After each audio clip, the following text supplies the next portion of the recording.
All right, what's going on, you guys? Nick here with Nick Strength and Power. In this video, I want to talk about Wesley Vissers, his placing at the 2020 Classic Physique Mr. Olympia, and also a lot of the flack and hate that he's been getting on social media after his placing at the Olympia.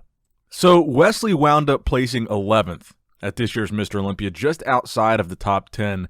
And the main two reactions that I've seen come out of this on social media is A, people asking why, what happened, and B, people saying, I told you so. People that don't like Wesley or don't like his physique or don't like the fact that they feel he was hyped up because he's a social media guy.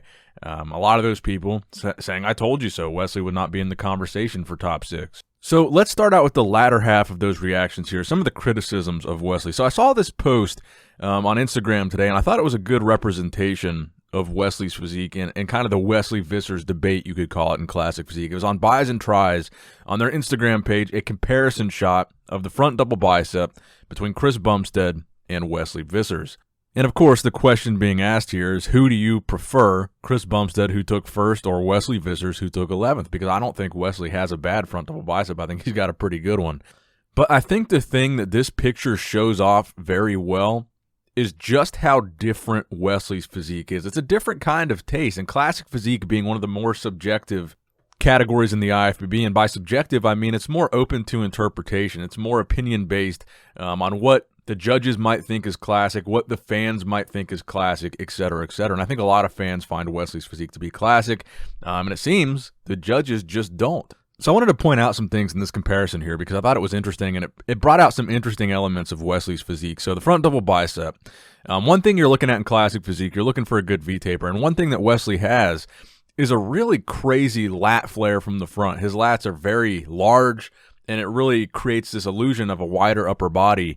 But his waist isn't actually as small as other classic competitors. Chris Bumstead, for example, if you compare the waists and the way that their lats and their V-taper flows down into their waist, it's very different. It's apples and oranges between Chris and Wesley. They're both taller guys, but they have completely different structures when you really break it down. And of course, another big thing here, and Wesley admitted this, is the posing trunks. The posing trunks that Wesley chose here, I felt were not flattering at all. I think he was wearing them too high up on his waist, which made his waist, it made his midsection look a little bit shorter, which made it look blockier and took away from that V-taper effect. If you look at Chris, look how low cut he's wearing his posing trunks, and look how it makes his waist look a little bit more elongated, and it really emphasizes that V-taper going into the smallness of the waist. And of course, this is a front shot here, but look at the legs. Wesley's legs don't look really that bad in this picture, but honestly, from the sides and from the back, when you compare him to a guy like Bumstead, it's going to be a different story. But this picture drew up a lot of conversation because Wesley really doesn't look that bad here next to the champ who took first. I wouldn't say he looks bad compared to Chris. His physique just looks very, very different. There are two physiques that represent classic in a different way. And both of them, again, they're not bad classic physique guys. Obviously, Chris Bumstead's not bad. He won the Olympia, but taking 11th in a lineup of like 30 guys isn't horrible either at the Olympia.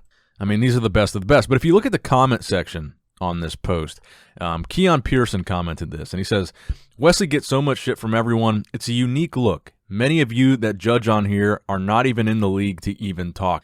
And that comment got 753 likes. And the comment section has hundreds of comments in the comments down below it.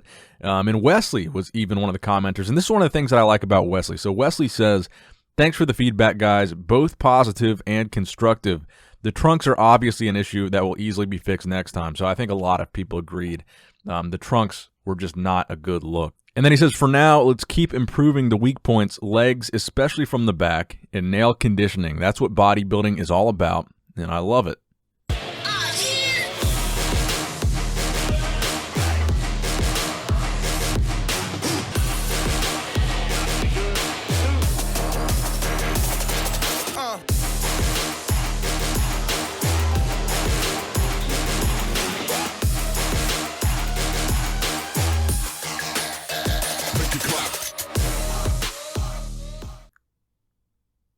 So this is the thing that I like about Wesley. He's very humble. He never really makes excuses. He owns his mistakes. He owns his shortcomings. He owns his flaws, but he does still get a lot of flack on social media. And Wesley even did an entire video on his YouTube channel right after prejudging, I believe. I think it was even before finals that Wesley made that video, talking about what went wrong at the Olympia and kind of addressing some of the criticisms that fans had of him, and one of those being the trunks. And he says luckily he brought 2 pairs of trunks, but he definitely took the fan criticism of that and changed those.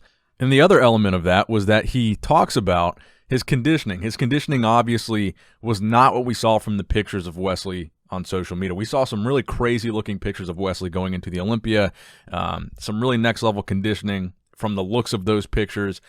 And that just isn't what we wound up seeing on the Olympia stage from Wesley. And Wesley, again, he admits that. He says he messed up, and he said the conditioning wasn't where he wanted it to be and wasn't where he knows the fans were expecting it to be. So I like the fact that Wesley always owns up to that stuff. So a lot of people ask me, do I think Wesley was overlooked? Do I think Wesley should have placed higher? And the answer to that question is no. Wesley took 11th place here, and I think it was a fair placing. In my prediction video, yes, I had Wesley in the top 6, but that was heavily contingent on him coming in with the conditioning that he had in the pictures that he was posting, and he didn't do that. Wesley's conditioning, it was honestly off, and I think maybe the judges saw how he was looking in the pictures and saw that on stage he didn't look close to that level of conditioning. I think honestly 11th place was a fair placing for Wesley. It's not a horrible placing. Again, when you're talking about like 30 guys, Wesley's still in the conversation. With an 11th place placing at the Olympia, it's not horrible. He's still in the mix. But I think, honestly, they just didn't reward him for, A, not bringing the conditioning. I think the trunks were a little bit weird, so they might have dinged him for that, because I think the trunks really, something as small as the trunks could create a really big deal. I think it really threw off his physique, and honestly, I think that was something that probably knocked him back a couple placings. I mean, in 10th place, you had DeAndre Campbell, who's a relative newcomer. He maybe could have made an argument for Wesley moving up into that 10 to 9 area, but I think honestly his placing was fair. I think his legs are definitely still lagging a little bit. I think they look a lot better from the front. I think his quads really do look improved from a separation standpoint. He needs to add a little bit more size. But from the back and from the sides, like I mentioned earlier, I think is something that Wesley still needs to work on with his legs to be more competitive in classic physique.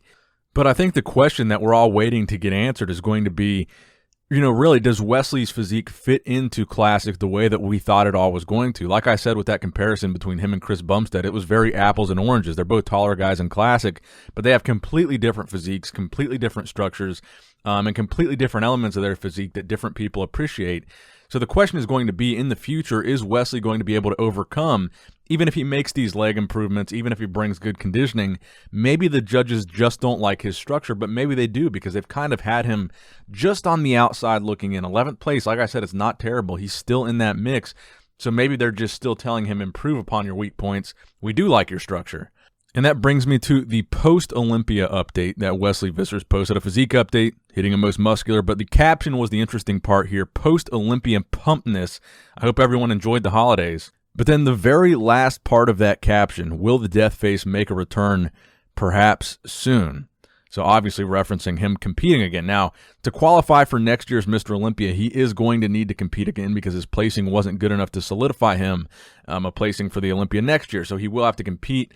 Probably will want to win a show to qualify for next year's Mr. Olympia. He probably doesn't want to get there on points at this point. So that begs the question of which show is Wesley going to be doing, because honestly, we really don't know what the what the next show is going to be. So if you go to the IFBB website and look at, if you scroll down to their schedule and scroll down to the classic men's physique section, the first show that they had on their docket was the Arnold Classic for classic physique, which was originally going to be March 4th through the 7th, but that is obviously postponed, so that is off. You've got the San Diego Classic men's physique, which is coming up here. Let's see, San Diego Classic Men's Physique, I guess. So that's going to be March 27th. You've got the Milwaukee Classic Men's Physique. That's going to be May 29th. Dallas Europa, that's going to be a big one. That is going to be June 18th through the 19th. You've got the Yamamoto Classic. That's going to be in June as well. So really, like I said, bodybuilding for a while, there's not going to be a whole lot of qualifiers. There's not going to be a whole lot of points opportunities. Now that the Arnold Classic is gone, or postponed, and we don't know the new dates yet, there's really not going to be a whole lot of opportunities in the near future. So if you're looking at this list, in the next 3 months, there's basically nothing. In the next 4 months, there's basically nothing as far as qualifying for the Olympia for a classic physique competitor, except for that San Diego show at the end of March. And then the next show is at the end of May. So that's almost 6 months into the future, and we've only got 2 shows on the docket for the next 6 months that are currently opportunities for classic guys to qualify for the Olympia. And then if you scroll up to the top of the list for bodybuilding for the 2021 calendar of events, the next show in bodybuilding, which is a great show, by the way, the Indy Pro, that is not going to be until May 8th, 2021. So we're about 5 months away from the next big bodybuilding show, assuming the Arnold Classic doesn't get scheduled for any time before May, which I'm assuming it's not. So we've got about 5 months of downtime before we see any action in bodybuilding, and about 6 months before we see anything in classic physique. But the Indy Pro, I'll try to make it out to that one. That's relatively close to where I'm at, but we're going to have some downtime here. That's what we're looking at for the foreseeable future in 2021 competitive bodybuilding. But anyway, back to the original catalyst for this video. It was this buys and tries comparison. So a lot of people thought this was a very flattering picture of Wesley. So a lot of the people that were messaging me, and this is why this was the catalyst for this video, a lot of the messages that I got were, do I think Wesley was robbed? Should Wesley have placed higher? Do I think Wesley looks better than Chris? Questions like that. I don't think Wesley really looks better or worse than Chris in this picture. I think they just look entirely different. And honestly, I think Wesley's placing was fair. I don't disagree with it. I would have liked to see him come in better, but he didn't, so I think that placing was in fact fair. But this will be a good one for you guys to discuss in the comment section. You guys do a good job of arguing these issues, so I want to see your guys' opinion on Wesley Vissers' physique, on Wesley Vissers' 11th place placing, and on Wesley's future in the classic physique division. What do you think about his physique overall? Let me know in the comment section below. I'm going to read all these comments, and I'm really curious to see what you guys have to say. So let me know in the comment section below. Please give this video a thumbs up if you did in fact enjoy it. Please subscribe to the channel if you have not subscribed yet already. As always, I love you guys. Appreciate you guys. Nick Strength and Power, signing out.